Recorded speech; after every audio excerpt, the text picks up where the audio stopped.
un espacio, Señor. Aleluya. Señor, abre un espacio, Señor, en medio nuestro, en medio de nuestro corazón, en medio de nuestras vidas, Señor. Pon en cada uno de nosotros, Padre, un corazón hacedor de tu palabra y no oidor olvidadizo. Bendice, Padre, en esta tarde, Señor, cada vida. Bendice cada corazón. Bendice esta palabra, Señor. Bendice nuestros labios al hablar de ella. Pon en cada uno de nosotros un espíritu receptivo. Remueve todo orgullo, toda vanidad y pon la humildad que necesitamos, Señor, para aprender de ti. Gracias, Señor, por la vida. Gracias, Señor. Padre, en este momento oramos por Israel, por las iglesias en Israel, por los hermanos en la fe en Israel. Te pedimos por la paz de Jerusalén, Señor. Extiende tu mano de misericordia, Dios. Aleluya. Te lo pedimos en el nombre de Jesús. Aleluya. Amén. Amén. Puede sentarse, mi hermano y mi hermana, en esta preciosa tarde.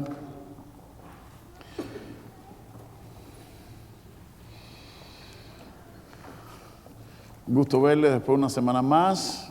Vamos a buscar la palabra del Señor. Vamos a abrir o encender la Biblia en Romanos capítulo 1. Romanos capítulo 1. Vamos a estar leyendo los versos del 14 al 22 y vamos a estar usando hoy la nueva versión internacional, la nueva traducción internacional. Romanos 1, verso del 14 al 22. Romanos 1, verso del 14 al 22. Vamos a estar leyendo de la nueva versión internacional. Recuerden que estamos durante este mes, este es el mes de la mayordomía, es el mes del pastor, es el mes de los laicos, es el mes del Señor. Es un mes importante. Romanos 1, verso del 14 al 22. Romanos 1, verso del 14 al 22. Y voy a estar usando la nueva traducción internacional. Si se confunde, por favor, léalo, sígalo en la pantalla. ¿Estamos listos? ¿Sí? Dígame amén como si hubiese almorzado. Oh, wow. No han almorzado. Ok, ya entendí.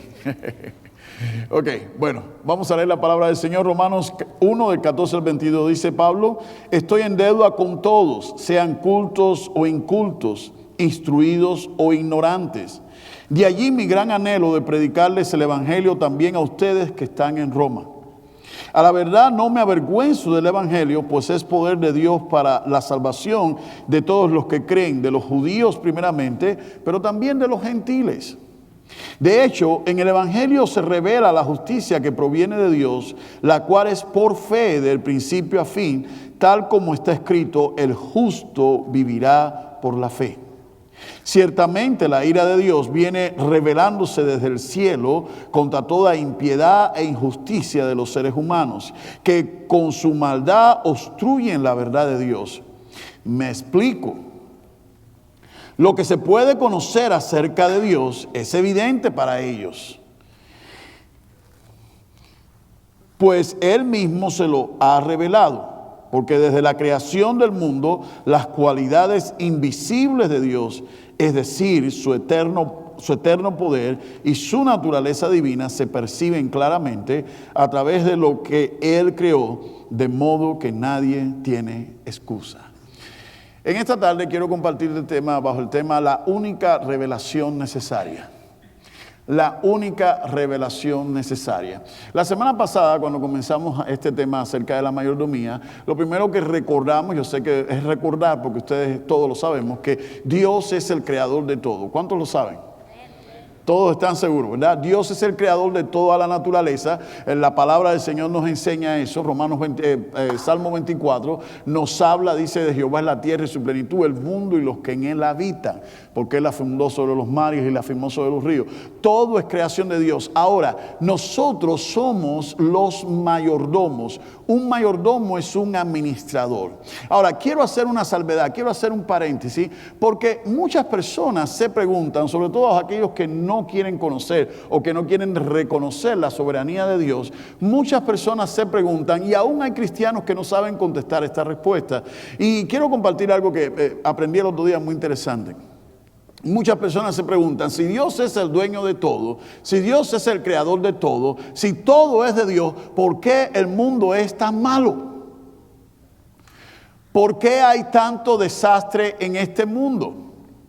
¿Por qué hay tanta maldad en este mundo si Dios es el dueño de todo? Bueno, lo primero que tenemos que recordar es que aunque Dios sea el dueño de todo, Él nos ha entregado a nosotros la administración de todo. Nosotros somos los mayordomos. Repita conmigo, soy un mayordomo. Soy un mayordomo. Un mayordomo significa un administrador. No es un criado, no es un sirviente, es un administrador. Dios le ha confiado al ser humano todo para administrarlo. Ahora, si usted conoce ¿cuántos han escuchado la Quinta Sinfonía de Beethoven? ¿Saben quién es Beethoven? ¿Okay? Si usted escucha una orquesta de por allí del barrio haciendo una interpretación pobre, malucha de Beethoven, usted no le va a echar la culpa a Beethoven.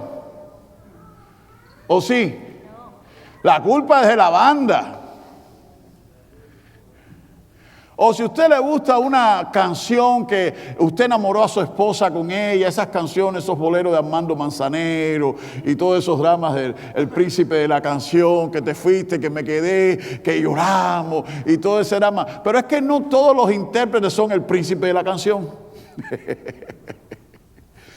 Cuando usted escucha una interpretación mediocre de eso, usted no dice, ay, la culpa la tiene el príncipe, la culpa la tiene Manzanero. No, la culpa la tiene el cantante, que no es tan bueno. Lo que está pasando en el mundo no es culpa de Dios. Lo que está pasando en el mundo es culpa de la mediocridad con que el ser humano administra lo que Dios le ha dado. ¿Me estoy explicando? Ok, ahora vamos al punto. Hay una revelación necesaria y Pablo nos está hablando solamente una cosa es necesaria. Siempre que leemos la Biblia, siempre les enseño que es importante entender el contexto de lo que se está hablando, pero es muy importante entender quién está hablando. Recordemos que Pablo era un religioso fanático, tan fanático que perseguía a la iglesia. Pablo estuvo allí cuando estaban dando muerte a Esteban. Él estaba dando allí su aprobación. Él fue y buscó cartas dándole autoridad para perseguir a los creyentes, hasta que tiene una experiencia que todos conocemos en Hechos capítulo 9. Todos los que han leído su Biblia saben que Pablo tiene una experiencia y se convierte al Señor. Cuando Pablo se convierte al Señor, nadie le quería hacer caso. Los apóstoles, los discípulos decían, no, este no es de verdad, hasta que Bernabé intervino. Entonces Pablo, ahora aquí en Romanos nos está diciendo, estoy en deuda con todos, sean cultos, incultos, instruidos o ignorantes. De allí mi anhelo. Yo estoy en deuda con todo el mundo. Estoy en deuda. La deuda que tenemos con todo el mundo es de compartir el evangelio, de compartir esta palabra. Estoy en deuda. Cuando nadie me quiso aceptar, cuando nadie quería acercarse a mí, cuando nadie quería creer en mi experiencia, Dios mandó a alguien, me instruyó, me guió. El propio Señor Jesucristo, tuve una visión, tuve una experiencia. Yo estoy en deuda con todo el mundo. Y entonces dices algo, y no me avergüenzo de ese evangelio, porque ese evangelio es poder. Todos nosotros necesitamos ese poder de Dios para salvación. Es el poder del evangelio que transformó la vida de Pablo, no el poder de la religión, no el poder de su partido religioso, no el poder. Hermano, el único poder que el hombre y la mujer en estos tiempos necesita para vivir una vida en santidad, para vivir una vida agradando a Dios, ese poder viene directamente del evangelio. No es el poder de un hombre, no es el poder de una iglesia, no es el poder de un predicador, no es el poder de una denominación, es el poder de Dios. Pero Pablo sigue argumentando esto y sigue dando una explicación. Hay tres cosas que vamos a ver del poder de Dios que nos ayuda el evangelio. Nos justifica el poder de Dios para salvación del pecado. Nos salva de la culpa del pecado. Romanos 5:1 dice, justificado pues por la fe tenemos paz para con Dios por medio de nuestro Señor Jesucristo. Cuando usted está en el Señor, usted es libre de toda culpa de pecado. Número 2, somos libres del poder en sí mismo del pecado. Romanos 6:14 dice que el pecado ya no tendrá poder sobre ustedes, pues ya no estáis bajo la ley, sino bajo la gracia. Y esto es bastante profundo, porque hay creyentes que no aprenden a vivir libres del pecado. Hay creyentes que no tienen el poder para ser libres. ¿Cuántas personas usted conoce que conocen del Señor, que son creyentes, incluso que se congregan, pero sin embargo viven no practicando, van más allá de practicar, viven esclavos de un pecado? Yo conozco varios, aquí en todas partes.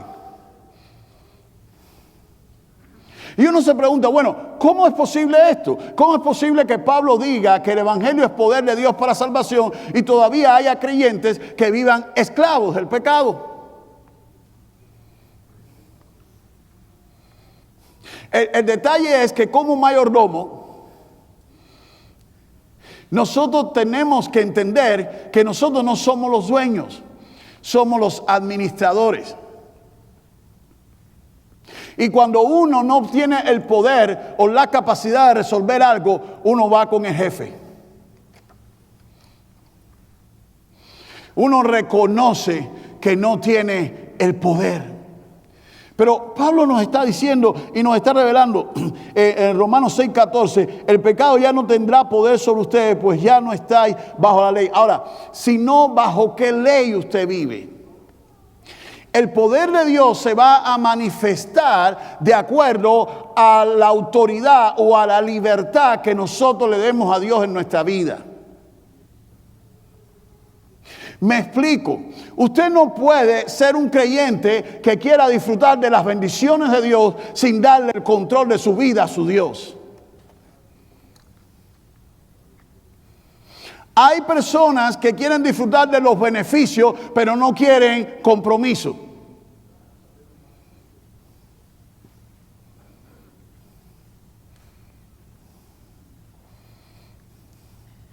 Y en la vida usted no va a llegar a ninguna parte si no se compromete. ¿Ha escuchado ese término? Yo no sé por qué ese término, no me convence ese término, pero ¿ha escuchado el término amigos con beneficio?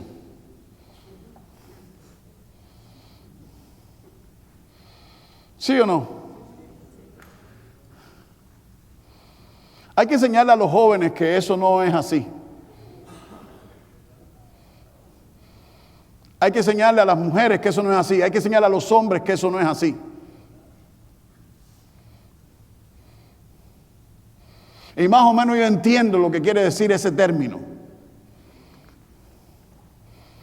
Le damos a ciertas personas libertad para ciertas cosas sin compromiso. No funciona así. El evangelio no es una religión donde tú entras a una religión y tú tienes los beneficios de la religión o los beneficios del Dios de la religión sin comprometerte con Dios. Así no funciona.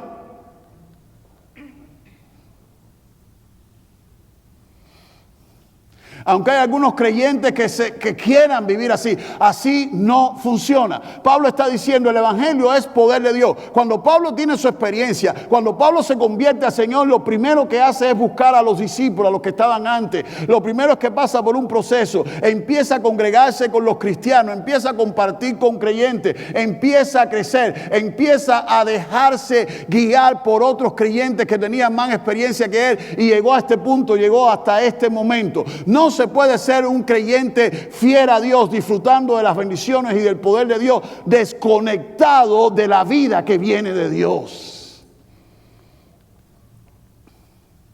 El evangelio es poder de Dios. Y una de las cosas que vivimos en estos tiempos, vivimos en unos tiempos muy peligrosos. Vivimos en tiempos donde más tecnología, donde más avance, donde más desarrollo hay, más desconexión hay.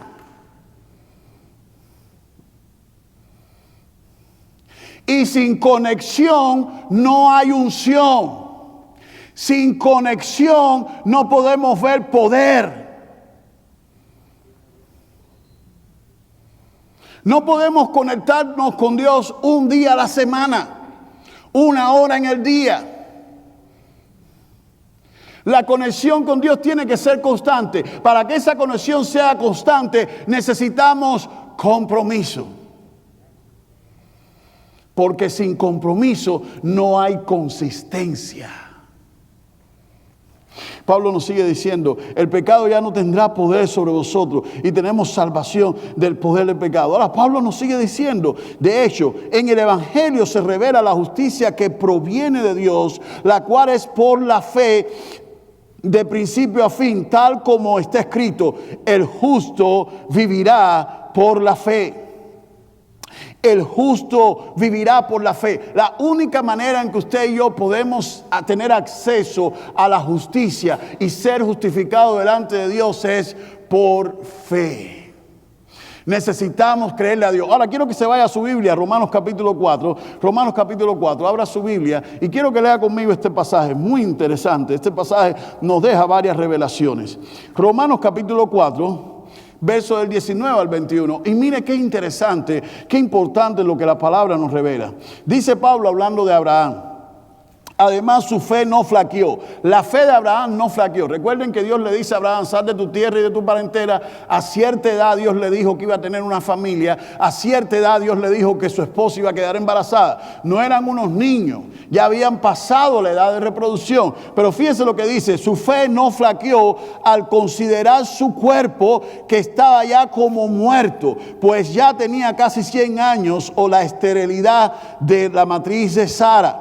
Tampoco dudó por la incredulidad de las promesas de Dios, sino que se fortaleció en la fe y dio gloria a Dios, plenamente convencido de que Dios era también poderoso para hacer todo lo que le había prometido. Ahora quédese conmigo en el verso 19. Dice que la fe de Abraham no flaqueó. Ahora, ¿cómo es posible que la fe de un hombre adulto que estaba esperando una promesa contra toda lógica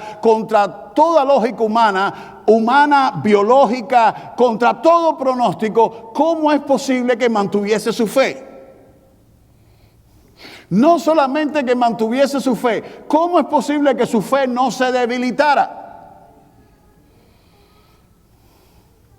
¿Cómo es posible que a veces nosotros, incluyendo a su pastor, cuando está pasando por una situación, a veces cuando pasamos por situaciones muy desgastantes, no es que neguemos al Señor, no es que abandonemos al Señor, pero la fe no está al mismo nivel?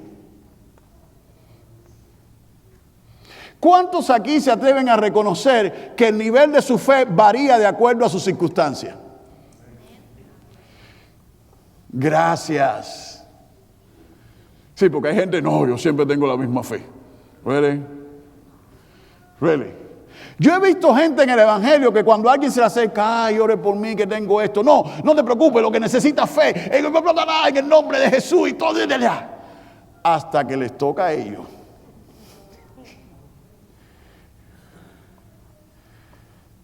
Hay mucha unción y mucha fe para orar por los problemas de otros. Hasta que te toca a ti. ¿Nunca ha conocido gente así? ¿No tiene un vecino así? Dile, vecino, el cuarto se alquila. El cuarto al lado se alquila. Honestamente, ¿cuántas veces a usted le ha pasado? Usted tiene toda la fe del mundo para pedirle a Dios por lo que está pasando su hermano, su hermana. Señor, y bendícele y en el nombre de Jesús. Y yo declaro y nos sentimos, wow. Qué oración más poderosa me salió hasta que te toca a ti. Ahora, ¿cómo Abraham? Porque si usted ha leído la Biblia, usted sabe que la promesa se demoró porque Abraham andaba con el sobrino incómodo por muchas razones. Sara no quería, apareció Agar, Sara mandó a Abraham. Una historia tremenda, sabe que se demoró, que ya casi el hijo llega a los 100 años. Ahora, ¿cómo Abraham no flaqueó? Si usted sigue leyendo este verso nos revela, Abraham se pudo fortalecer en su fe porque no se distrajo. evitó la distracción. Tome una nota al lado de su Biblia y ponga, evite la distracción. Fíjese lo que dice, no flaqueó al considerar su cuerpo. El cuerpo de Abraham, el cuerpo viejo de Abraham, el cuerpo adulto de Sara puede ser una distracción. Y la razón por la que muchas veces la fe nuestra se debilita es porque nos ponemos a considerar todas las distracciones que hay alrededor nuestro y empezamos a analizar con la lógica humana. Y dejamos que eso se convierta en una distracción. No es posible que esto pueda pasar porque la lógica, la anatomía, la ciencia, todo me dice que esto no tiene sentido. Y la razón por la que nuestra fe flaquea no es porque no le creamos a Dios, no es porque seamos menos creyentes. La única razón por la que nuestra fe, o muchas de las ocasiones, la mayoría de las veces, nuestra fe comienza a flaquear porque nos ponemos a enfocarnos más en nuestra situación que en lo que Dios quiere hacer. Le damos más protagonismo, le damos más voz, dejamos que hablen más alto nuestras limitaciones que nuestras promesas. Se lo voy a repetir. Menos mal que están grabando esto porque no me va a salir otra vez. Nuestra fe va a decrecer si nosotros le damos un volumen más alto a nuestras limitaciones que a nuestras promesas. Y Abraham, Dios no quiso que su limitación fuera más alto que su promesa. Fíjese lo que dice, al considerar su cuerpo que estaba ya como muerto, pues ya tenía casi 100 años, o la esterilidad de la matriz de Sara, tampoco dudó por la incredulidad. No dejó que la matriz de Sara, no dejó que su cuerpo viejo, no dejó que su incredulidad de la promesa, sino que se fortaleció en fe y glorificó a Dios. La razón por la que muchas veces nuestra fe también se debilita es porque observamos más nuestros límites que nuestras promesas, pero también porque en vez de glorificar a Dios, en vez de darle gracias a Dios en medio de toda situación, empezamos a pedirle más a Dios y a lamentarnos más que agradecerle. Y en vez de glorificar a Dios, invertimos más tiempo diciendo, Dios, ¿por qué a mí? ¿Por qué yo soy el que tengo que pasar por esto? ¿Por qué yo sé? ¿Por qué me tiene que doler tanto esto? ¿Por qué tengo que pasar por esto? ¿Por qué mis hijos me tienen que dar este dolor de cabeza? ¿Por qué mi matrimonio tiene que estar así? ¿Por qué mis finanzas tienen que estar así? ¿Por qué todo esto tiene que estar así? Y Abraham, en vez de hacer eso, en vez de lamentarse, ¿por qué Lot tenía que hacerme esto? ¿Por qué Sara me obligó a estar con Agar? ¿Por qué esto? ¿Por qué lo otro? ¿Por qué esto? ¿Por qué lo otro? En vez de decir por qué, dijo, voy a glorificar, voy a agradecer, voy a darle gracias al Dios que todo lo puede. Mientras que usted y yo invirtamos tiempo quejándonos y lamentándonos, en vez de aprender a alabar y a glorificar, más allá de lo que nosotros podemos entender, porque alabar a Dios, para alabar a Dios, usted sabe que para alabar y glorificar a Dios se requiere fe. Porque cuando usted alaba a Dios con fe, usted alaba a Dios no por emoción, sino por convicción.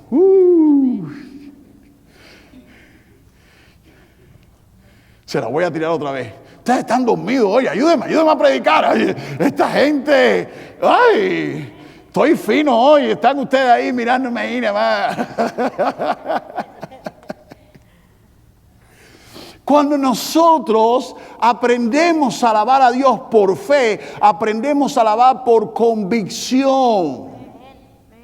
Y cuando tú alabas y glorificas, cuando tú y yo alabamos a Dios y glorificamos a Dios por nuestra convicción, estamos en otro nivel de espiritualidad. Y nada nos deprime, ni nos desanima, ni nos angustia, porque sabemos que Dios, el creador de todo, sigue en control de mi vida. Yo que quiero hacerte una pregunta en esta tarde. ¿Qué te está distrayendo?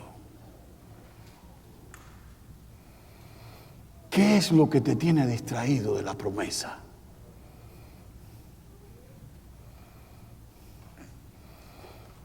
¿Qué te tiene pensando tanto? ¿Qué te está robando tanta energía?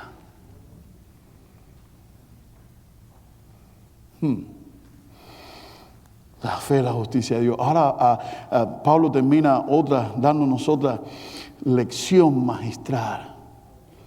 Hablando de la ira de Dios, me explico. Pero cuando llega al verso 19 dice, me explico. Lo que se puede conocer acerca de Dios es evidente para ellos. Pues Él mismo se lo ha revelado. Porque desde la creación del mundo, las cualidades invisibles de Dios, es decir, su eterno poder y su naturaleza divina, se perciben claramente a través de lo que Él creó, de modo que nadie tiene excusa. Hermano, lo que se puede conocer de Dios ya ha sido revelado. El salmista dice, los cielos cuentan la obra de Dios y el firmamento anuncia la grandeza de sus manos. La ley moral bajo la cual el ser humano vive. La ley de la termodinámica. Hay una ley física, la ley de la termodinámica, que dice que nada puede salir de la nada. Todo tiene que haber tenido un comienzo. Y ahí está nuestro Dios. La ley moral puesta en el corazón del hombre, no es que el hombre la creó. La ley moral viene de parte de Dios. En todas partes del mundo el robo es algo penalizado. El adulterio no es bueno. El matar a alguien no es bueno. Porque eso no es que el hombre haya hecho esas leyes. Esa ley moral está en el corazón del hombre, puesta por su mismo creador. Lo que se puede conocer de Dios ya ha sido revelado. Dios se ha revelado a través de su naturaleza, a través de su palabra. Dice el apóstol Juan en su carta, en el Evangelio, Jesús es la palabra, Jesús es el verbo, Jesús es la acción. En Cristo mismo estaba toda la plenitud de Dios. Dios se ha revelado con claridad. La razón por la que esto es importante es porque hoy en día en las iglesias tenemos que aprender a usar un vocabulario apropiado y adecuado. Hay personas que andan buscando una revelación nueva, una revelación fresca, dando a entender que lo que aquí está, que lo que está en la palabra ya no es nuevo, ya no es fresco. Mire, hermano, lo que está aquí en la palabra escrito, establecido, es lo único necesario. Yo no puedo estar poniendo mis expectativas en que alguien venga y me diga, Dios dice que tengo esto, tengo lo otro para ti.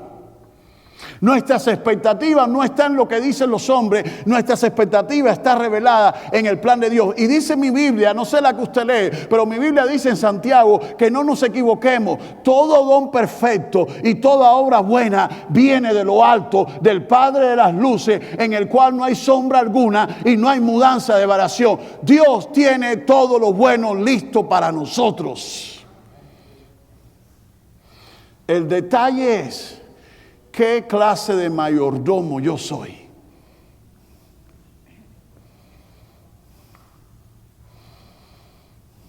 Yo me acuerdo cuando yo llegué acá, mi abuelo tenía un clásico. Mi abuelo tenía un Cadillac del 49. Todo original. Era un clásico. Y cuando llegué acá, yo no sabía. De donde yo vengo no existen las Escalade. Y yo llegué acá y cuando vi una Escalade, yo dije, yo tengo que tener algún día una Escalade. Pero Dios quiso que me regalaran una minivan, una Dodge Caravan del 99. Y estábamos listos los hombres hace años para ir a un retiro allá a Wingate. Gracias a Dios por el chinito. Gustavo me salvó la vida ese día. Y yo me acuerdo que mi abuelo, el Cadillac grande, viejo de mi abuelo, tenía el radiador grande en el medio. Y yo me acuerdo mi abuelo echándole agua, cubos de agua al radiador. Y yo me levanto temprano para prepararme para el ayuno, agarro un cubo de agua. Yo quería vivir el momento. Porque un mecánico me dijo, este carrito ya tiene sus millas, siempre cuide el agua y el aceite. Yo quería vivir el momento. Y yo agarro mi cubo de agua y le empiezo a echar agua al radiador. Creía yo que era el radiador. Y le eché 1, y le eché 2, y yo dije, ¿y por qué no se llena esto? Y cuando toco la tapa, yo digo, aquí es donde va el aceite. Yo dije, no puede ser. Gracias a Dios me di cuenta en ese momento. Gustavo lo mandé con un mecánico, pariente mío, que yo no sé, ni quiero averiguar lo que dijo.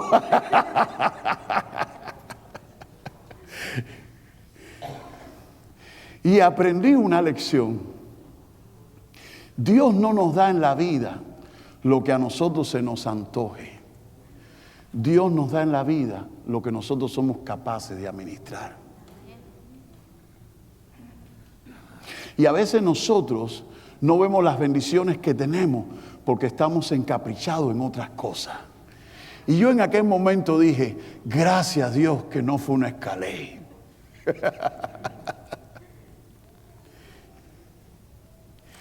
Dios es fiel, Dios es justo.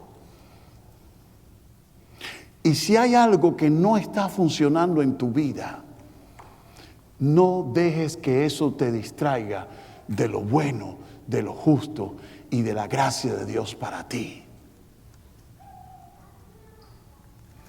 Pablo dice, no me avergüenzo del Evangelio.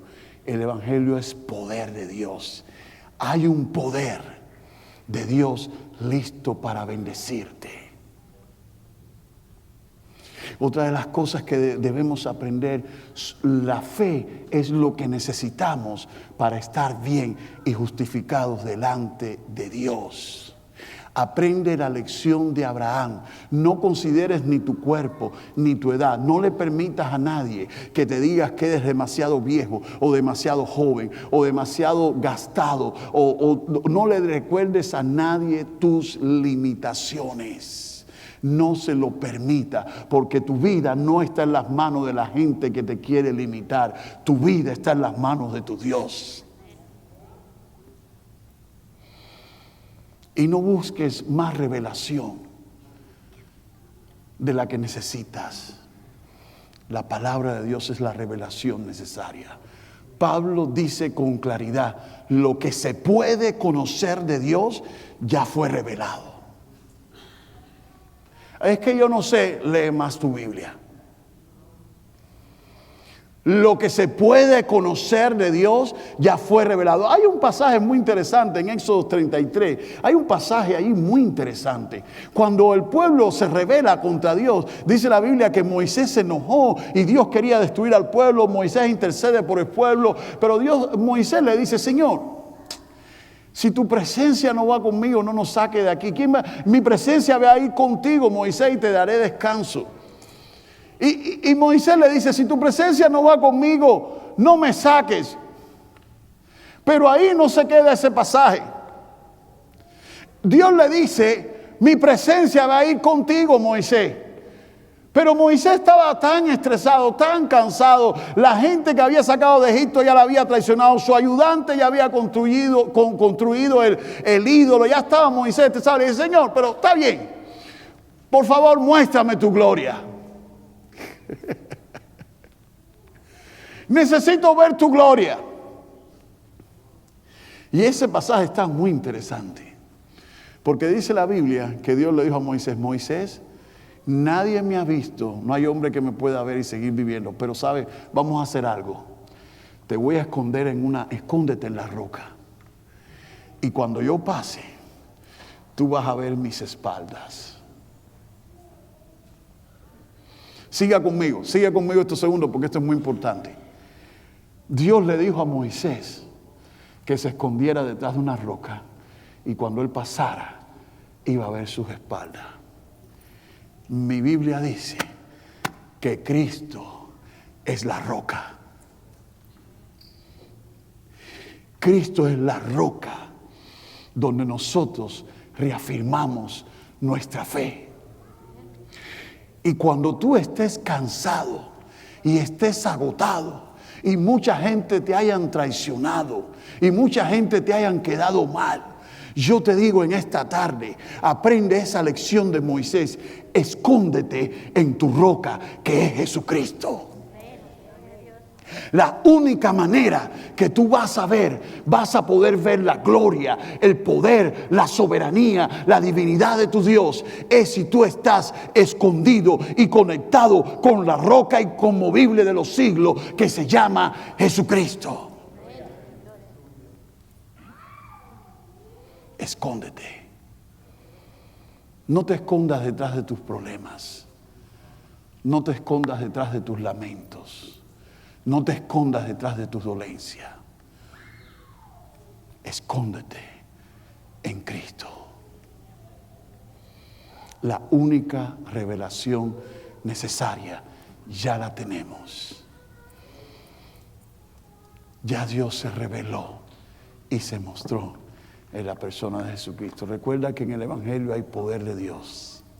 Recuerda que a través de la fe tú eres justificado delante de tu Dios poderoso. Nunca olvides el poder de sentirte. No te distraigas. Y recuerda que lo que necesitas saber, ya Dios te lo mostró. Si no lo ves, no es porque la revelación no llegó. No, es porque tú no lo estás viendo. A lo mejor lo único que necesitas es esconderte un poco más en Cristo y fortalecer más tu fe en Cristo para ver la gloria. Inclina tu rostro en esta tarde.